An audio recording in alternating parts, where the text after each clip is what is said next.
চাঁচলে গাছ পড়ে মৃত ব্যক্তিকে সহায়তা প্রদানের চেক প্রদান করল রাজ্য সরকার।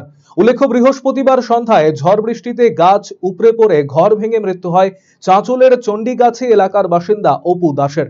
এই ঘটনার পরে রবিবার রাজ্য সরকারের তরফে 2 লক্ষ টাকা দেওয়া হলো নিহতের পরিবারকে।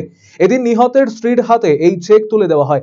বিধায়ক নিহার রঞ্জন ঘোষ, জেলা পরিষদের সহকারী সভাধিপতি রফিকুল হোসেন, কলিগ্রাম গ্রাম পঞ্চায়েতের প্রধান রেজাউল খান সহ অন্যান্যরা এদিনের এই কর্মসূচিতে উপস্থিত ছিলেন। এদিন শোকসন্তপ্ত ওই পরিবারকে সমবেদনা জানাতে যান চাঁচল 1 নম্বর ব্লক তৃণমূল যুব কংগ্রেস কমিটি। সংগঠনের তরফে তুলে দেওয়া হয় প্রয়োজনীয় সহায়তা। যে ঘটনাটা ঘটেছে সেটা হচ্ছে খুব দুঃখজনক ঘটনা।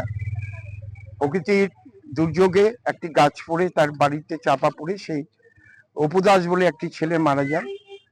তার ওয়াইফ রয়েছে এবং দুটি খুব অল্প বয়সী বাচ্চাও রয়েছে। এই খবরটা আমরা এখানে থেকে আমাদের রাজ্যের মাননীয় মুখ্যমন্ত্রী মমতা বন্দ্যোপাধ্যায়কে আমরা জানাই। সঙ্গে সঙ্গে তিনি এখানকার যিনি ডিস্ট্রিক্ট ম্যাজিস্ট্রেট আছে তার কাছে টেলিফোনে জানিয়ে দেন। ইমিডিয়েট তার হাতে 2 লক্ষ টাকা আমাদের মাননীয় মুখ্যমন্ত্রী মমতা বন্দ্যোপাধ্যায় তহবিল থেকে তার হাতে আজকে আমরা তুলে দিলাম।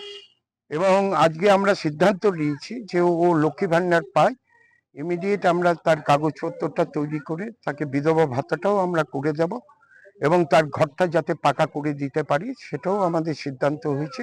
2-3 মাসের মধ্যে তার ঘরটাও আমরা পাকা করে দেব।